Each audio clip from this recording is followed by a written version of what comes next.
estos contenidos básicos comunes, que hoy se asume también en los núcleos de aprendizaje prioritarios, es el de las estrategias, ¿sí?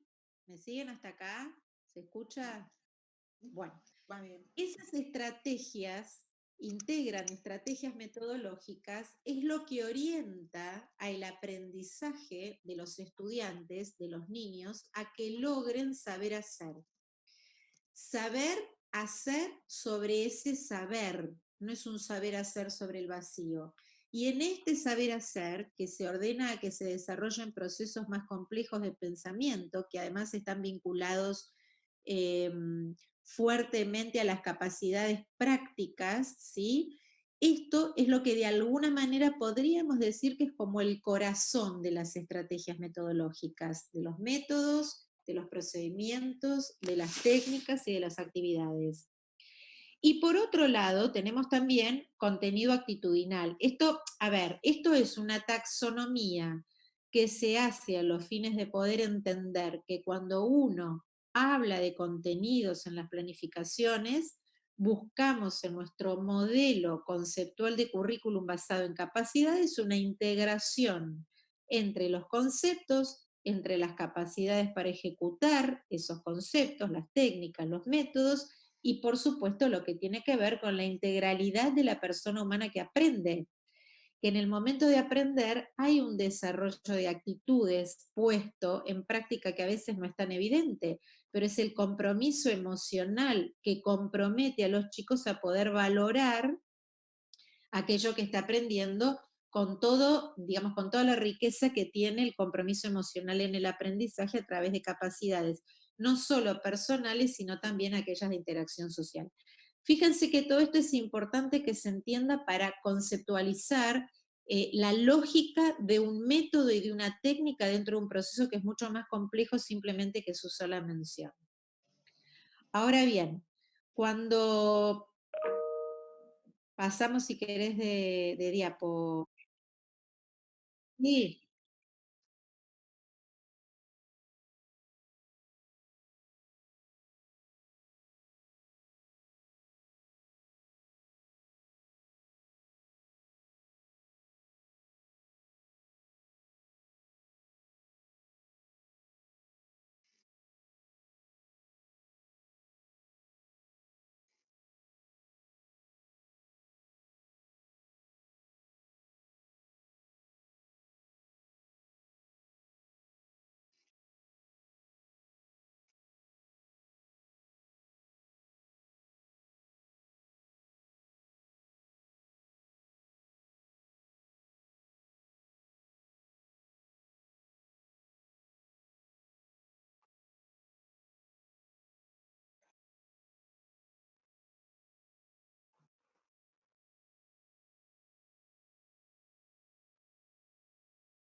así es, totalmente.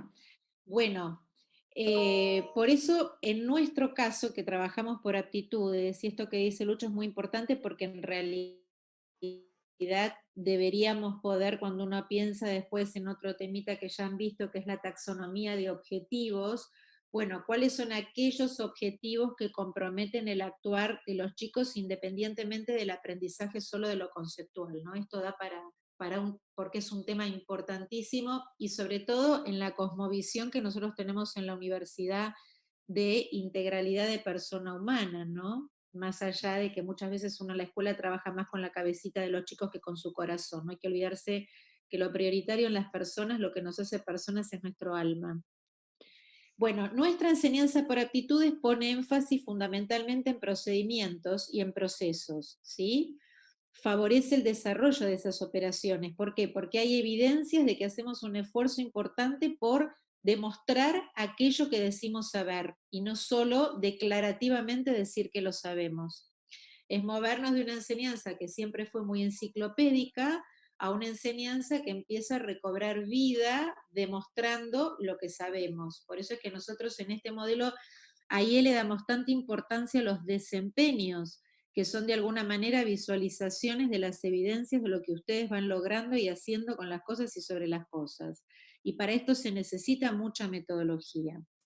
Bueno, nos exige capacitación, exige aplicar instrumentos, porque la evaluación nos va a permitir, en un modelo en donde ponemos énfasis por aptitudes, pero a su vez también en trabajar con estrategias y no solo hacerlo declarativamente. Si yo trabajo con este método, pero después en la práctica veo que no lo hago.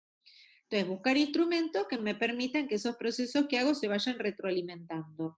Mucho de esto ustedes lo hacen, ¿sí? ¿Por qué? Porque trabajan con rúbricas. Facilita mucho el intercambio docente-alumno, optimiza mucho el proyecto educativo y el curricular y brinda más posibilidades para que el aprendizaje de verdad se pueda efectivizar. Dicho todo esto, vamos a tratar de conceptualizar de una manera bastante simplista para que ustedes puedan entender el alcance, ¿sí?, semántico de las definiciones conceptuales entre método, entre técnica y entre actividad. Si uno busca la raíz etimológica de método, proviene de meta, que es más allá de, y o dos caminos. O sea, siempre se define el método como el caminito que uno sigue para lograr un determinado objetivo. En el caso específico de la educación, los métodos se ordenan a que podamos optimizar el proceso de enseñanza y aprendizaje, ¿sí? Esa es nuestra capacidad de poder discernir adecuadamente metodologías que permitan que entre el docente y el alumno haya como un acuerdo implícito en donde la enseñanza y el aprendizaje van fluyendo casi de la mano, les diría. El método tiene de alguna manera como determinados pasos operativos más chiquitos, que ahora lo vamos a ver cuando veamos la diferencia con el procedimiento.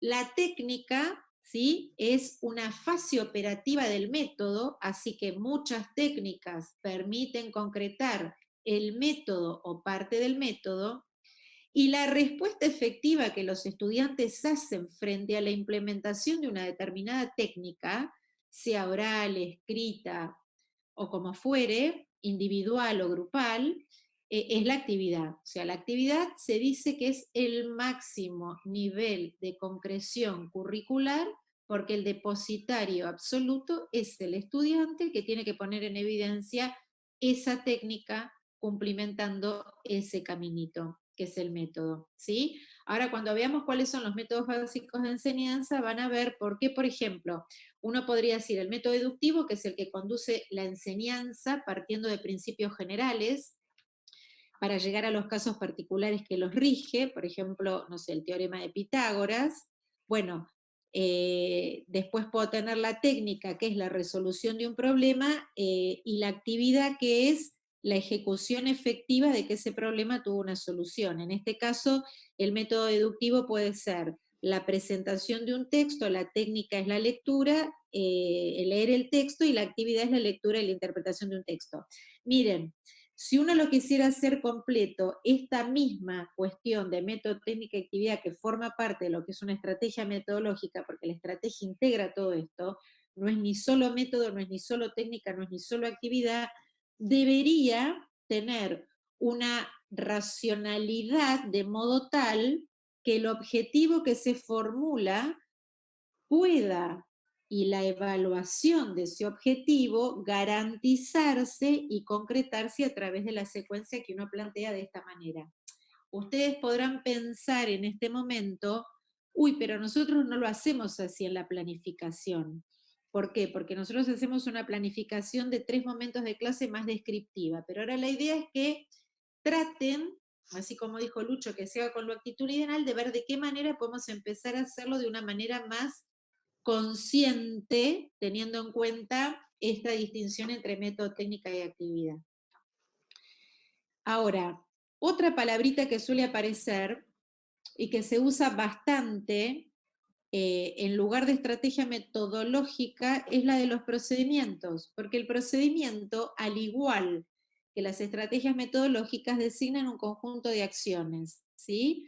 Yo ahí ves que les pongo, esas acciones requieren un hacer. ¿Por qué son ordenadas? Porque no son cualesquiera. Yo no puedo, por ejemplo, pedir a un nene que reduzca una oración, tanto en sala de 5 como podría ser en el primer ciclo de nivel primario, si primero no entiende cuáles son las palabritas claves de una frase, ¿sí? Por eso se dice que hay pasos ordenados para su correcta ejecución. En todos, en todas las áreas, en todas las áreas hay estrategias y procedimientos que tienen acciones que son ordenadas, no son arbitrarias. Hay un orden previo a la arbitrariedad que yo puedo tener como maestro para elegir aquellas técnicas que creo más adecuadas en función a mi área. Están orientadas, ¿por qué? Porque están dirigidas a una meta. Esa meta es la capacidad que los chicos tienen que implementar para saber hacer con ese saber del área, que es el contenido conceptual con el cual están trabajando.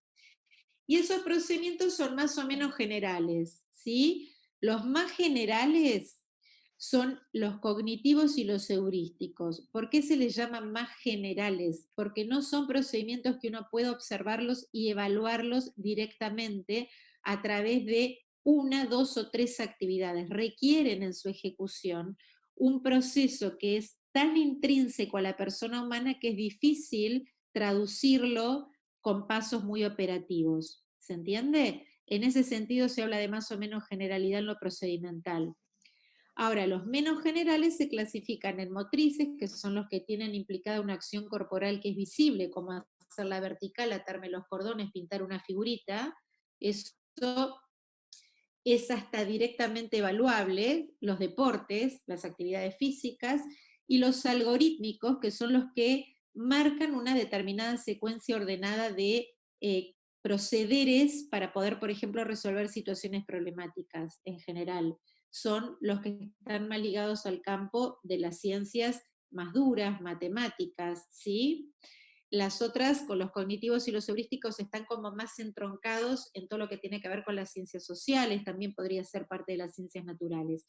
Esta es una distinción muy interesante para hacer cuando frente al desafío de enseñar un contenido en cualquiera de los dos niveles, inicial o primaria, uno entienda que hay una gradualidad en la selección de estrategias metodológicas o de procedimientos. Voy rápido porque esto queda grabado, tienen la presentación porque nos interesa que puedan hacer preguntas, ¿sí? Bueno, y después vienen las diferencias con el método. El método es parte del procedimiento de la estrategia metodológica, no es el todo. La técnica es paso del método, ahí está su diferencia. Una única técnica no agota el método, por eso varias técnicas forman parte del método, permiten que ese método de enseñanza se concrete. Cuanto menos caudal de contenido conceptual, más fácil es implementar estrategias. Cuanto más amplia es la cantidad de contenidos conceptuales, suele ser un tanto más complejo, y ahí es donde viene la agudeza de tener que buscar evidencias a través de técnicas explícitas para que los chicos realmente puedan aprender. Y las diferencias con la actividad, esto un poco ya se los expliqué. Ahora, cuando hablamos de fases de enseñanza, esto responde a la misma concepción de lo que es una estrategia metodológica y un procedimiento. ¿Por qué? Porque los métodos, como las técnicas de estudio, no hay que darlas por supuesto.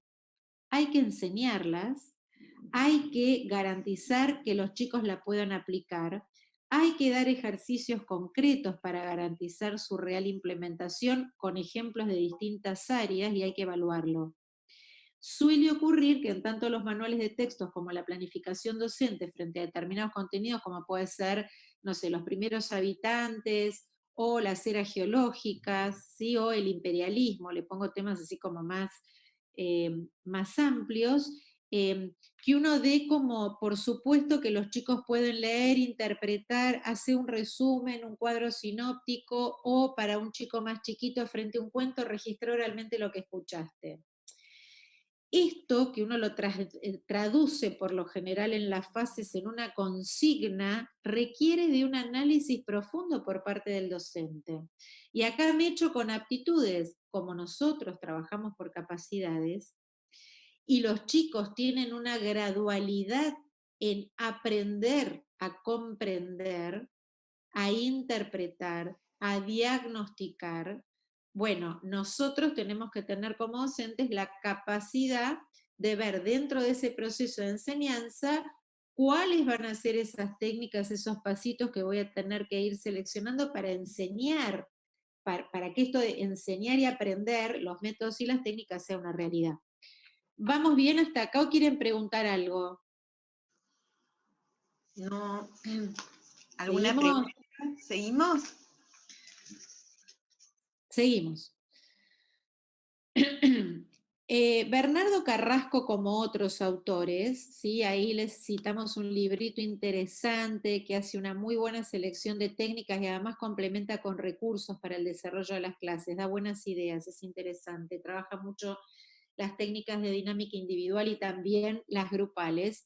Plantea que cuando uno selecciona estrategias metodológicas, hay como 4 principios importantes como docentes que tenemos que tener en cuenta, ¿sí? Así como en la diapositiva anterior se hablaba de una disposición ordenada de pasos, claramente es uno de los ejes de la estrategia metodológica, el principio de ordenación. Y esto es clave, porque esa ordenación implica que yo tengo que saber seleccionar muy bien qué elementos, qué técnicas voy a utilizar y bajo qué actividades para que realmente se aprenda. Como nuestro modelo AIE de eficacia, de efectividad, también se habla de un aprendizaje eficaz. ¿Qué quiere decir aprendizaje eficaz? Que se aprenda, que todos aprendan óptimamente, que lo puedan hacer, que se pueda resolver, que no quede a mitad de camino, ¿sí? El desperdicio es cero, todos lo tienen que poder hacer. Principio de orientación, ¿qué significa esto? Le da, es como una brújula que al tener esa estrategia los chiquitos saben qué camino recorrer para llegar. El principio de adecuación, ¿qué quiere decir? Que yo no puedo elegir la síntesis para un nene de primer grado, ni puedo elegir el resumen para un nene de sala de 3. Entonces, esa adecuación tiene que ver con la ubicuidad en términos de qué? De las capacidades de los alumnos, de sus etapas evolutivas, del contenido central además de la materia. Hay métodos que son más acordes para el campo de las ciencias sociales y otros de las ciencias más experimentales, otros propios para el campo más de la lengua y otros propios más para el campo de la matemática. El principio de economía, ¿eso qué quiere decir? Hay que tener la criteriosidad, y esto a medida que avancen en su carrera profesional y que recojan experiencia, hay determinadas estrategias que cuando uno las conoce dice, ah, bueno, esta me va a permitir que los objetivos se puedan realizar de una manera más precisa, más fácil, y no por fácil es facilitarismo, sino que sea accesible y que de alguna manera no requiera un despliegue de tanta cantidad de recursos y se desperdicie tiempo. Por eso se habla de economía. Y estos 4 principios son muy importantes que ustedes traten de tenerlos en cuenta, inclusive cuando trabajan con la selección de contenidos conceptuales en los diseños curriculares, ¿sí? Que hay que adecuar, que hay que ordenar, ¿sí? Y que hay que saber orientarlo en función a la etapa evolutiva de los chicos. Sí. Por otro lado, Eh, por otro lado, hay una histórica clasificación que sigue muy vigente y que no tiene que ver con el enfoque de enseñanza. Y acá me detengo un poquito. Una cosa es hablar de los métodos clásicos de enseñanza que van a ser históricos más allá de que se vayan descubriendo nuevas estrategias. Y las nuevas estrategias, quiero que sepan que se van descubriendo a partir de la irrupción de las tecnologías de la información y de la comunicación en la enseñanza. ¿Por qué? Porque al tener que forzarnos a enseñar mediatizados por un recurso tecnológico, como en este caso es esta computadora, necesitamos agudizar mucho más ciertas estrategias que nos permitan que ustedes puedan, más allá de lo presencial, aprender en lo virtual, evaluar en lo virtual, enseñar en lo virtual, garantizar aprendizajes en lo virtual. Por eso existen muchos otros métodos que tienen que ver con la enseñanza, que se llaman metodologías de la didáctica tecnológica, ¿sí? O de la tecnología didáctica. ¿Cuáles son los métodos clásicos? Independientemente del enfoque, porque yo le doy un enfoque a la enseñanza particularizando si voy a trabajar con distintas miradas, como puede ser la escuela Montessori, como puede ser Reggio Emilia, como puede ser la mirada más personalista, como puede ser el constructivismo clásico. Estas cosas después con el doctor, con quien tengan el año que viene lo vamos a ir agudizando para que lo puedan comprender más. Los diseños curriculares de ciudad y de provincia van adaptando terminología de métodos o de fases de enseñanza o de estrategias resolutivas, porque son como modas, son como términos que marcan enfoques que tienen que ver con el momento político, pero que nada tiene que ver con estos métodos clásicos para enseñar. ¿De acuerdo? Esos son el deductivo, el inductivo, el analógico comparativo, el método heurístico o de descubrimiento y del estudio dirigido. Como me aparece el cartelito de señal endeble, ¿me escuchan? O cualquier cosa me avisan porque no los estoy viendo las slides. Muy bien. Esto de los métodos clásicos de enseñanza, les cuento que se usan en prácticamente todos los niveles de enseñanza, ¿sí? E inclusive en la universidad. Muy sintéticamente, porque esto da para, miren, un montón, pero cuando armábamos esta clase con Lucho y con Emma, nos pareció interesante poder, aunque sea pesado, esto que estoy haciendo, que es lección magistral, y que también la lección magistral tiene un rol muy importante en la universidad, es ejercitar la escucha y la comprensión de esa escucha, es darles una síntesis escueta, pero que esté todo. Que no digan, ay, pero había otro método y yo no lo tuve, no me lo dieron. Entonces, la deducción implica que uno orienta el aprendizaje partiendo de los principios generales que rigen el conocimiento. Y esto es válido para todas las áreas. Entonces, es el docente el que expone la ley, el principio, el tema, y después se aplica a determinados casos particulares que son ejecuciones con distintas técnicas y actividades que los chicos van resolviendo.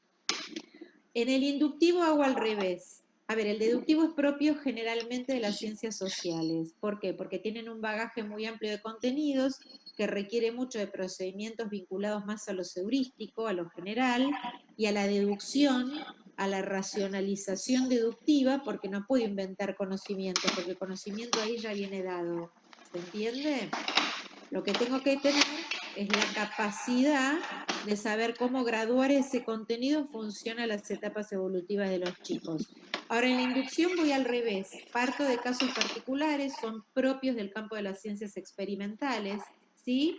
Parten de lo particular para llegar al principio general que los rige. ¿De acuerdo? Es como cuando yo, por ejemplo, quiero una clase de ciencias naturales, no sé, poner un hielo y el hielo se derrite, y entonces le digo a los chicos, a ver, ¿qué pasó? ¿Por qué les parece que se derritió? Entonces, a partir de ahí, hago la formulación general con lo que es, por ejemplo, el principio de la fusión de los sólidos. ¿Se entiende?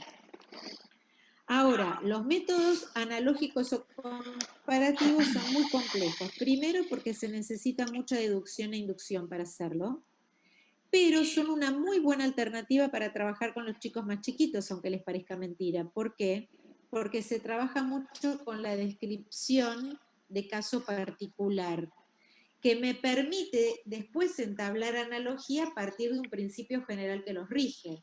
Fíjense que hasta ahora yo se los defino, pero hago como una combinatoria de métodos, porque no son puramente deductivos, puramente. Cuando uno enseña, hace un poquito ese camino de ida y vuelta. Ahí les pongo el ejemplo, cuando uno habla de vida, hay vida vegetal, hay vida animal, hay vida humana, pero yo después tengo que conceptualizar fuerte qué caracteriza al animalito, qué caracteriza a la planta, qué caracteriza a la persona, y a partir de ahí establecer analogías. Sí, compartimos la vida porque todos los movemos, pero nosotros tenemos vida espiritual, la planta tiene vida vegetal, el animal tiene vida propia del animal que no es racional, es instintiva. Entonces vamos trabajando intercalando estos métodos.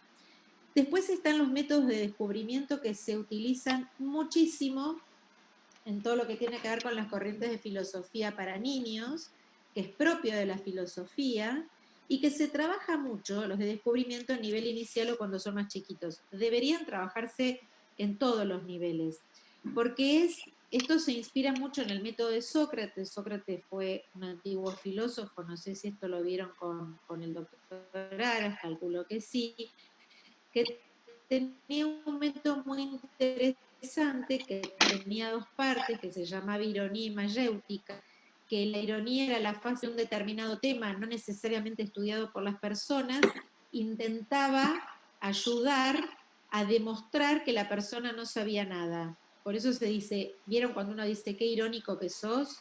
Bueno, sale de ahí el término de ironía, pero la mayéutica, que implica ayudar a dar a luz, no al modo de ideas innatas, sino la gran importancia que tiene para descubrir el conocimiento un docente que sepa hacer las preguntas adecuadas.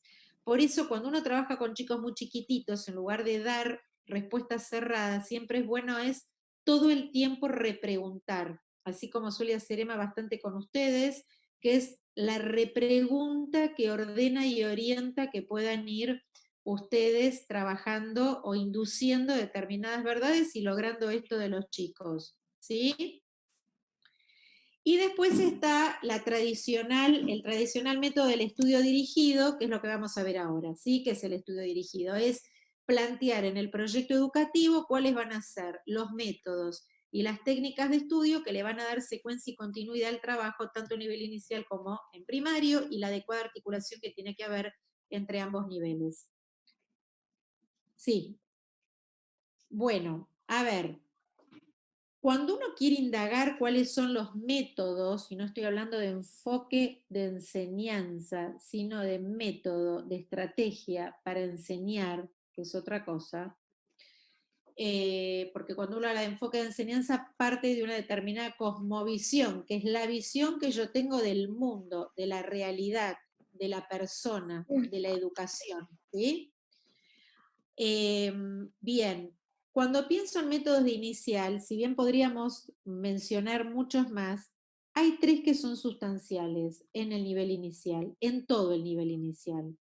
El método por proyectos, que es algo que viene de hace mucho tiempo y que lo crea Kilpatrick, y que ahí es interesante Kilpatrick con K analizar qué es un proyecto, cómo se arma un proyecto.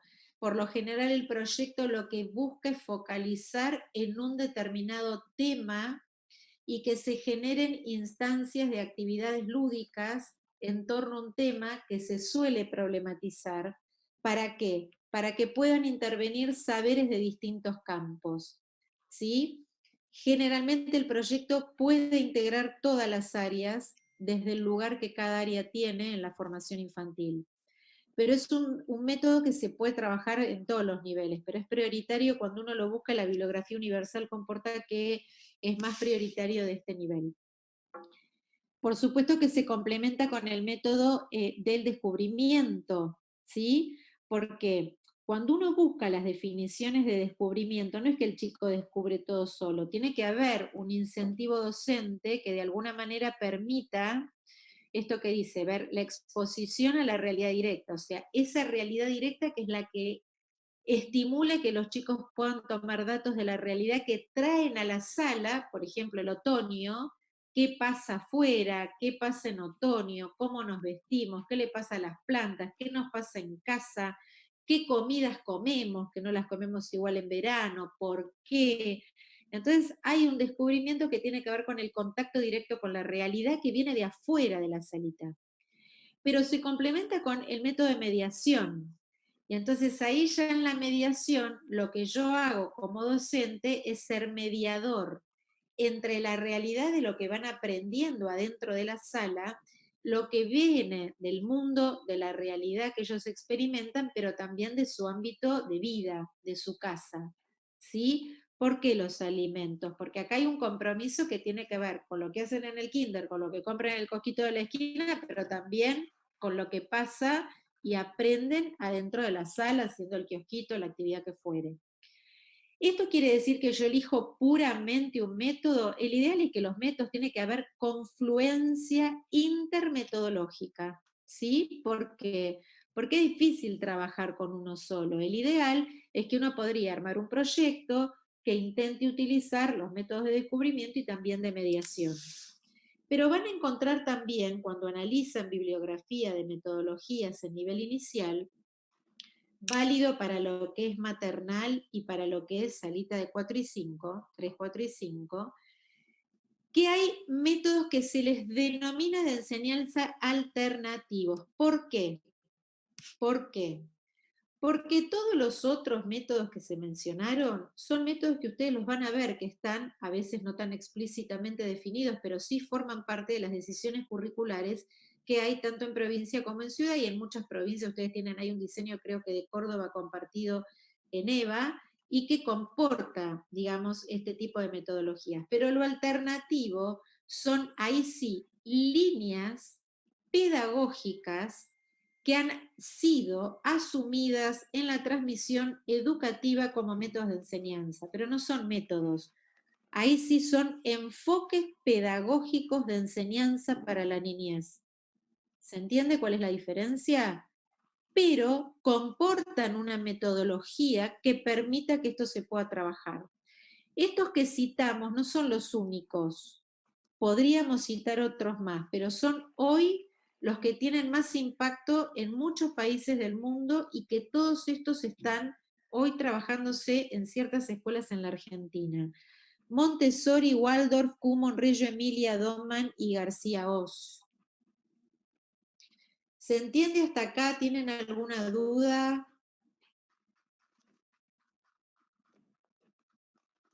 ¿Seguimos? Sí. Bueno. Acá tienen una síntesis que podríamos obviar o mencionar rapidito para poder mirar un poquito las planificaciones y que hagan preguntas. Pero bueno, ahí están un poco citados por fecha, ¿sí? Los métodos alternativos suelen trabajarse en los dos niveles, por lo general la gran mayoría llega hasta nivel primario, aunque hay algunos que por ahí son más prioritarios del jardín y del primer ciclo de la escuela primaria. Este método Kumon es interesante, fíjense que son prácticamente todos de ahora, ¿sí? Es una metodología que fue desarrollada por Toru Kumon, ¿sí? Que fue un japonés, que tenía como una gran necesidad de entender cómo se hacía para que los chicos por sí mismos, con ejercicios muy bien orientados y muy bien graduados, puedan aprender distinto nivel de complejidad, centrándose en tres áreas fundamentales que fueron matemática, lengua, inglés. ¿Sí? O sea, ¿esto qué quiere decir? Ejercitaciones graduadas de matemática, de lengua y de inglés, que hace que independientemente de que yo me pare y enseñe un tema, esa misma ejercitación va conduciendo, respetando los ritmos de aprendizaje de los chicos, a que puedan develar la complejidad que implica un determinado contenido, aún conceptual, dentro de estos cuadernillos. Si ustedes esto lo miran en internet, van a ver que inclusive hay modelos de ejercicios, que no los pusimos porque si no se iba a ser muy extensa la clase, o de cuadernillos para que vean más o menos de qué se trata. Antes está Rudolf Steiner, lo que se conoce en Alemania como las escuelas Waldorf, que ustedes las deben haber escuchado hablar. Steiner lo que hace es dividir de alguna manera el desarrollo infantil en tres etapas. Una que es propia del nivel inicial, en donde se intensifica fundamentalmente la enseñanza en Waldorf con juegos creativos y actividades prácticas. En primaria siguen esos juegos creativos, también las actividades prácticas, pero se suma más todo lo que tiene que ver con expresión artística y habilidades sociales. Le da mucha importancia en el nivel primario a cómo sistematizar experiencias que trabajan fuertemente lo social, porque dice que es prioritario para el ingreso a la autonomía de estudio que requiere la escuela secundaria. Y en el secundario agrega lo que es razonamiento de empatía. Hay muchas escuelas Waldorf y se sigue trabajando de esta misma manera, adecuando estructuras curriculares a estos tres ejes de los que habla y que los relaciona o clasifica de acuerdo al nivel educativo.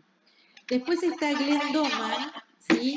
Glenn Doman era un médico que trabajó muchos procesos de estudio e investigación con chiquitos con lesiones cerebrales, y básicamente la preocupación que tenía él era ver cómo se lograba para chicos de menos de 3 años que puedan aprender a leer. Yo acá me acordaba y digo, bueno, cuando yo trabajé en la Escuela Argentina Modelo, que algunas de estas cosas se trabajaban y él lo que quería era superar el método de enseñanza de lectoescritura, el silábico que trabaja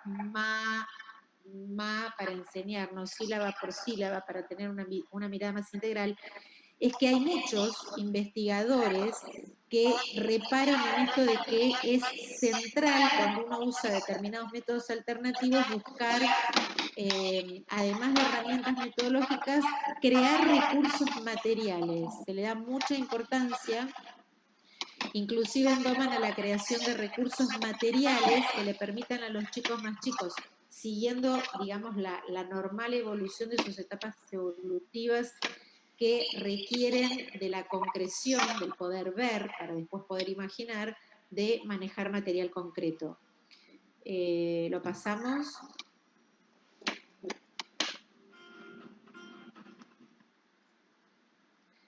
Bueno, quizá, Gaby, esta parte Doman la trabaja podemos con muchas como... tarjetas visuales, que a mí esto se trabaja mucho en las escuelas, inclusive también para tratar, sí, el material de Doman lo van a poder ver, porque acá voy leyendo el chat, porque no quiero que se queden con... Sí, se puede ver el material, inclusive les podemos facilitar un documento que lo tiene. Yo ayer inclusive lo estuve arrastrando en internet, y si ustedes ponen método Doman les aparecen montones de cosas, ¿sí? Es interesante porque requiere mucha estimulación visual, se hacen tarjetas escritas con distintos colores. Es muy importante en el método Doman el juego de los distintos tamaños de letras, el tema de la legibilidad, que es sumamente imperioso que un futuro maestro tenga letra legible, y este es un tema que hay que ejercitarlo. En mi época, cuando yo estudié magisterio, soy maestra de nivel primario, nos hacían hacer tipografías mayúsculas, minúsculas, manuscrito y también letra imprenta mayúscula, así que se combinan las dos. Y yo acá les puse el ejemplo. Yo trabajé 15 años en la Escuela Argentina Modelo, que es la que está en Riobamba y Santa Fe. Esa escuela utilizaba parte de este método y usábamos lo que se llama el método visognósico audiomotor, porque compromete todos los sentidos cuando uno aprende a leer y escribir, y se trabaja en sala de 3. Y trabajábamos justamente con cartulinas, trabajábamos grupos consonánticos y silábicos, tanto para nivel inicial como para primaria.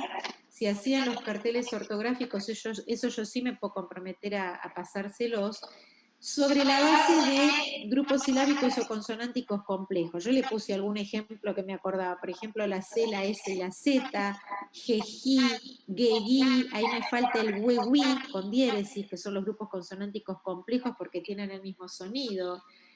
Con la J, el J, la Y, Ye, Yapeyú, o la Elie de llueve o llueve, ¿sí?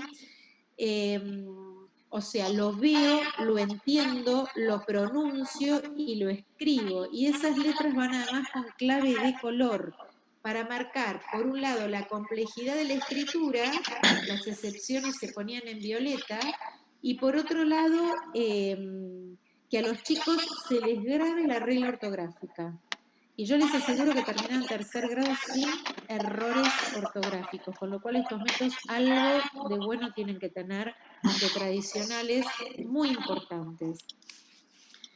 Y a partir de esos carteles que se trabajaban desde sala de 3, por ejemplo, en 3 habían 5, en 4 creo que eran 8, en sala de 5 creo que era 10 carteles, se terminaba en séptimo con 35 carteles.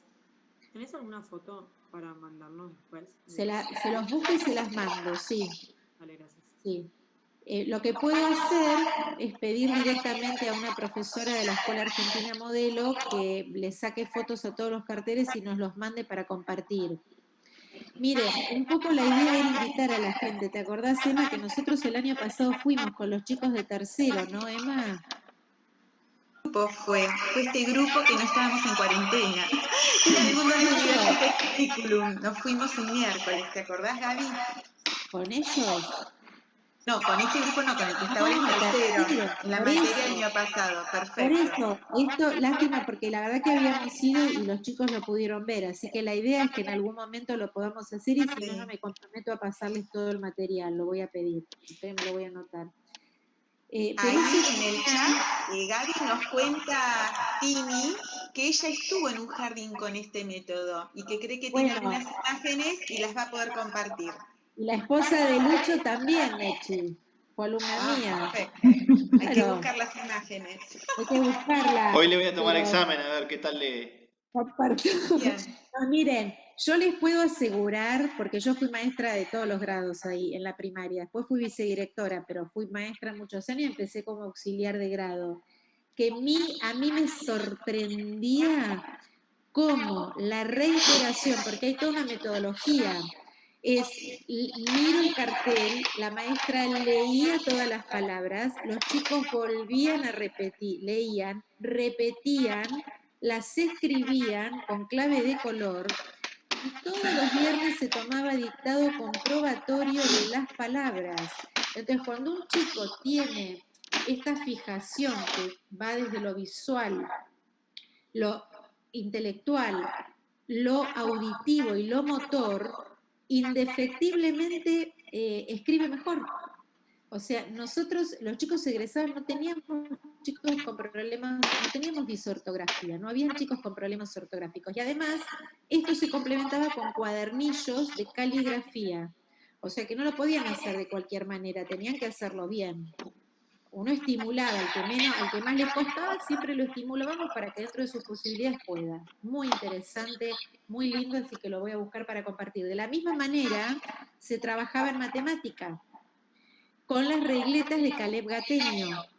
Caleb Gatenio fue un egipcio que pensaba, ¿por qué un chico sin pensamiento abstracto puede leer una partitura musical y no puede resolver un algoritmo operatorio con dificultad a los, por ejemplo, 5 años en la unidad, cuando tiene que hacer una sustracción?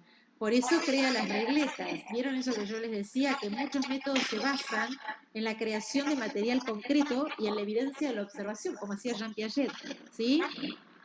Bueno, podría hablar horas de esto porque la verdad que es lindísimo.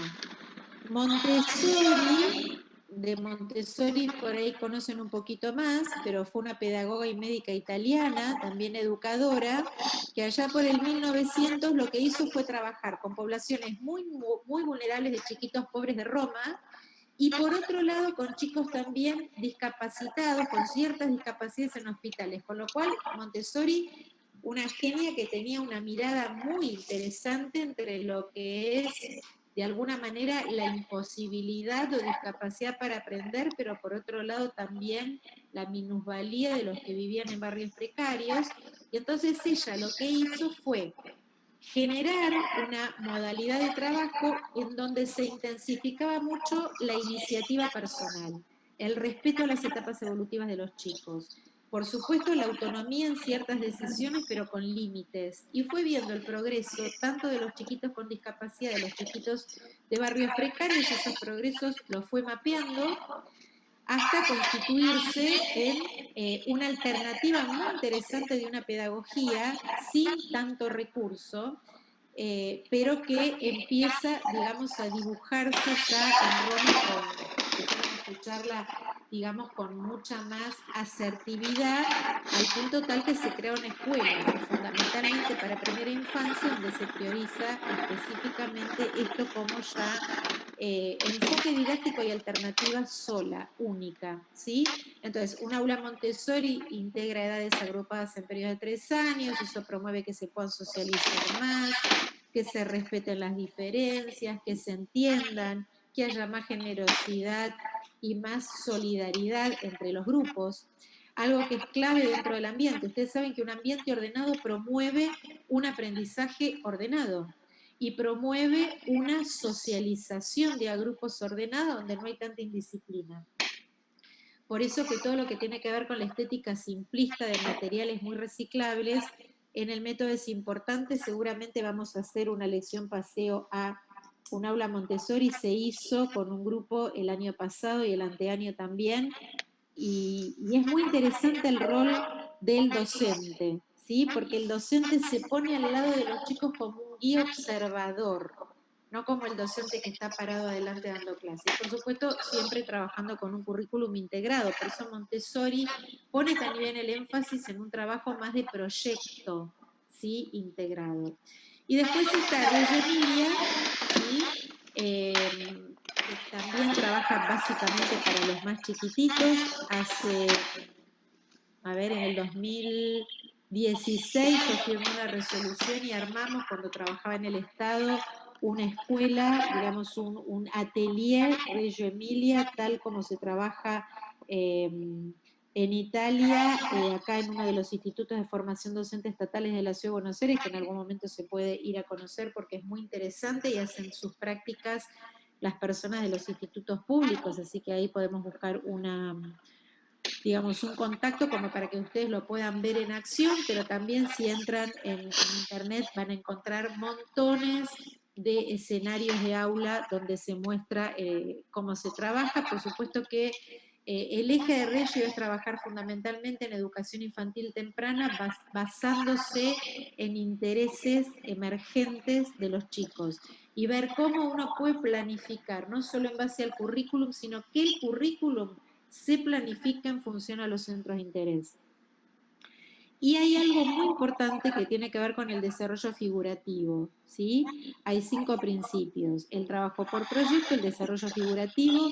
Vieron que Howard Gardner, trabaja lo que tiene que ver con las 8 inteligencias con las cuales una persona aprende. No se aprende solamente con una inteligencia, que es la que más usamos nosotros, el desarrollo intelectual, sino que hay inteligencias plástica, artística, música, naturalista, y otras más. Y todas esas inteligencias son muy tomadas en cuenta a la hora de planificar actividades en el marco de lo que es lo proyectual en el trabajo de Reggio Emilia. El tercer punto es el trabajo de a grupos. Se trabaja mucho grupalmente para que aprendan los chicos sus tiempos, en respetar los puntos de vista diversos. Por eso es que se habla de que se los aliente mucho a que hablen, a que hagan aporte, a que den sus ideas, a que comparen lo que piensan ellos con lo que piensan otros compañeros, a que generen hipótesis, aún no hipótesis, digamos, que se tengan que corroborar empíricamente, sino deducciones lógicas frente a temas que discutan, a que puedan resolver problemas concretos, ¿sí? Un cuarto punto que es importantísimo es la documentación. Esto que de alguna manera nosotros intentamos hacer con ustedes, que es ir registrando sus desempeños como evidencias de trabajos a través de portafolios. Yo les diría que es como uno de los ejes innovadores de este enfoque de enseñanza y método alternativo Reggio Emilia, superador a todo el resto, a mi modo de ver. Y después es muy interesante ver cómo el docente explora junto con los chicos. Es un chico más que se pone al lado, que sí tiene una tarea de guía, de ordenar el salón, de los distintos rincones, de cómo se trabaja mucho todo el tema de reciclaje, de cómo se preparan los materiales, de cómo se pone en uso todo lo que los chicos también tienen en casa y cómo se va documentando. Gaby, simplemente comentarte que estamos más o menos a unos 10-15 minutos de la idea de... Sí, yo tengo 3 y 20, a ver si en 10 minutos o 5 redondeamos. Bueno. Sí, sobre todo para dejar preguntas y eso, y si hay... Claro, si te parece, si les parece, lo que podemos hacer es cerramos con Víctor García Oz y dejamos que abran preguntas y después vemos si queda tiempo para ver las grillitas, y si no, ellos las pueden mirar y Dale, después lo complementamos en otra clase. buenísimo. Bueno, ustedes saben que nos pareció interesante sumar a Víctor García Oz, que no lo tenemos tanto en la bibliografía, pero que de a poquito lo van a ir ustedes descubriendo a lo largo de las carreras, porque Víctor García Oz fue un pedagogo que tuvo una impronta fundamental en todo lo que tiene que ver con la educación personalizada, ¿sí? esto que tiene que ver con el desarrollo integral de la persona humana y que está muy en armonía, por otro lado, con la visión que nosotros tenemos en la Universidad Católica Argentina de que el hombre no es solo individuo, sino que es persona, es un sujeto que tiene inteligencia, cuyo objeto propio es el conocimiento de la verdad, ¿sí? Que tiene voluntad, cuyo acto propio es el querer esa verdad, y que por otro lado tiene libertad. La libertad, el acto propio de la libertad humana es la capacidad que el hombre tiene de autodeterminarse de acuerdo a los bienes particulares que elige, pero no somos libres frente a nuestro fin último. Entonces, esto está muy de mano con la concepción filosófico-antropológica de nuestro proyecto institucional y que de alguna manera aboga. Víctor García Ossi fue un anticipado porque él hablaba de que la persona tenía que desarrollar aptitudes, pero actitudes que estaban muy bien en la línea de su obrar consciente, libre y responsable. Esto tiene mucho que ver con el saber hacer, ¿se acuerdan? Cuando veíamos la definición de aptitudes, que no es solo el saber hacer, sino el saber ser. Por eso dice que la educación personalizada es el modo de obrar, es una hermosa definición de educación, es el modo de obrar y vivir que mediante las posibilidades que cada persona, que cada ser humano tiene en adquirir conocimientos, desarrollar aptitudes y promover valores, prepara a las personas para vivir cada vez con más perfección. Esto es lindísimo porque en una visión personalista de la educación, uno siempre cree que las personas, cualquiera sea su condición y sus dificultades, siempre puede dar un poquito más. Entonces nos prepara para vivir unificando sus operaciones en un proyecto personal de vida, individual y social, porque nosotros no podemos desarrollarnos en su visión y en la nuestra universidad, no nos podemos desarrollar si no es con el contacto con otro, con un otro o con otros que estén en acto. Nosotros todavía los chiquitos están en potencia de ser. Realizando con seguridad, conciencia, dignidad, libertad, encontrando la alegría de vivir en las obras bien hechas, en la convivencia humana y cordial, y en la participación solidaria y eficaz en el mejoramiento de la comunidad humana. Para mí es una de las definiciones más hermosas que hay del arte de educar y que tiene mucho que ver también con el método que él después trabaja, que es actual y que es el de la educación personalizada, ¿sí? A ver, él integra en esta definición el conocimiento, el saber, las capacidades para saber hacer, pero también el saber ser. No el saber ser que a mí se me ocurre, porque a mí me gusta. Aquel que va a permitir eficazmente mejorar la vida de la comunidad en la que comparten. Y esto es muy bueno para entenderlo dentro de lo que tiene que ver con el rol que nosotros vamos a tener como docentes en un aula. Pasamos, sí. Miren, este método personalista tiene como algunos puntos, ¿no? Habla de perfeccionamiento intencional, ¿sí? En su singularidad como persona, pero siempre pensemos que cada nene, independientemente de lo que tenga el currículum, o cada nena, es un sujeto individual y necesita de un trabajo singular. Un modo de enseñar, o sea, cuando uno enseña siempre tiene que pensar que lo hacemos para que ese chiquito o esa nena tenga una vida más sana, más sensata, más íntegra. Que cuando lo estoy formando en capacidades, tengo que buscar desarrollar todas sus potencialidades. Todos tienen capacidades, algunos serán mejores en deportes y serán más soquetes en matemática, otros se lucen más en matemática que en lengua y viceversa, pero la realidad es que uno como docente intenta estimular todo y promover aquello en donde somos más fuertes, nuestras fortalezas. El perfeccionamiento de cada alumno se logra, como ya dije, fíjense que él era un adelantado, porque él decía, a ver, adquiero conocimiento, desarrollo aptitudes, pero promuevo valores, saber, saber ser, saber hacer. Esas capacidades, cuando enseño, me tienen que ayudar a algo más que es conocer el contenido propio dentro del ámbito de la escuela, es desarrollar mi proyecto personal de vida. Y esto tiene un poco que ver con cómo voy orientando vocacionalmente a lo largo de toda la escolaridad. Bueno, la preparación para la vida, los chiquitos tienen familia o adultos responsables, la preparación para el trabajo, la preparación para el tiempo libre, la preparación para generar amistades, la preparación para la fe. Todo esto entra dentro del método de educación personalizada. Y hay 3 notas que la sintetizan al método de García Oskell. Él habla de singularidad de la persona que aprende, autonomía, ¿sí? Esta libertad de elección frente a bienes particulares, pero también mostrar ese mundo, porque para que una persona sepa elegir, tengo que darle opciones y explicarles de alguna manera las finalidades en términos de por qué eligen esas opciones. Y hay todo un apartado interesante en el método de García Oskell que hace referencia a los criterios de la calidad. Entonces dice, a ver, cuando ustedes enseñan, hay 3 palabritas mágicas. Integridad, porque aunque uno esté dando matemática, volvemos a lo que decía Lucho en el inicio. Hay una transformación espiritual de actitudes, de capacidades en términos de valores que se generan en ese nene o en esa nena que está aprendiendo. O sea, aunque sea prioritaria de un campo, es la persona entera la que se transforma.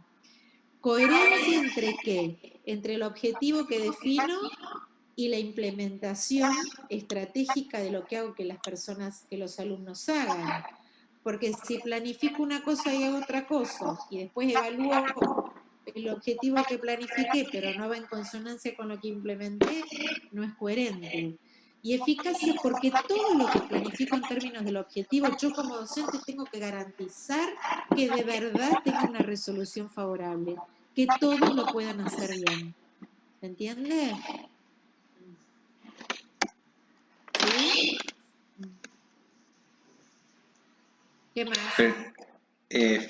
Ahí termina lo de García Oskell, Gaby, ¿no? Bueno, ¿cómo? Pues por los tiempos, pues yo sé que ustedes se quieren. ¿Por qué no damos un ratito para preguntas? Y por ahí, si quieren, podemos pues complementarlo, porque sigue y es larguito lo que sigue. Por ahí mostrar un gráfico y dar lugar a las preguntas.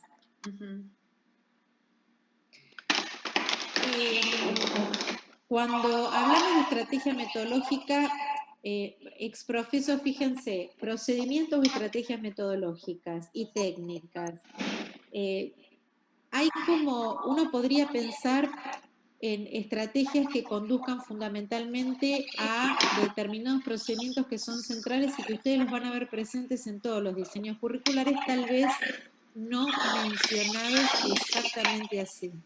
Pero lo interesante es que ustedes vean que cuando uno habla de una estrategia metodológica, tiene en cuenta el procedimiento o el método, la técnica, la actividad, pero también, ahí dice expectativa de logro u objetivo, pero también cuáles son las metas que tengo que planificar en la enseñanza para que sea coherente lo que pongo en la columna de procedimientos y de técnicas, o de métodos y de técnicas, ¿se entiende? Entonces, la comprensión de textos, la producción de textos, la graficación de lo comprendido, la utilización de material de estudio, vamos a la otra, la retención de fórmulas mnemotécnicas. Lucho, ¿me seguís? Sí. Sí. Elaboración de estrategias grupales y utilización de material de estudio, que la gradualidad en el logro de todo esto está dada por la selección de las técnicas, que no las puedo dar de cualquier manera. Cada una de las técnicas, que son pasos ejecutivos de los métodos y que son las que están mencionadas acá, podrían haber otras, tienen fases en su enseñanza, en su implementación y en su evaluación con ejercicios concretos. Por lo general tienen carácter transversal porque uno podría aplicarlas en todas las áreas, aunque habrían algunas que podrían eventualmente ser más prioritarias de alguna área que de otra.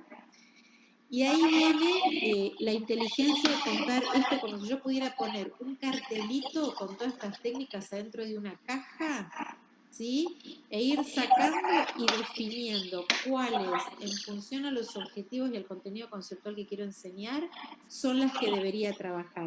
Y miren qué importante, las de dinámica grupal, que lo que es diálogo, cuchicheo, conversación, dramatización, perfectamente se pueden trabajar, al igual que el aula taller, dentro de lo que es también nivel inicial, más allá que decía primario, ¿sí? Y qué importante que se trabajen y qué poquito que se trabajan en la escuela. Entonces, qué buena oportunidad cuando uno planifica y ustedes tienen que dar clase y esto ayuda de alguna manera a que aprendan a asumir determinados roles dentro del grupo. Cuando Luis decía, bueno, toda la parte de lo que tiene que ver con actitudinal, estas dinámicas de trabajo grupal lo ayudan muchísimo, ¿sí? Podríamos después tener una clase para enseñar cómo se modula cada una de estas técnicas, pero en Carrasco lo tienen. Si querés pasamos.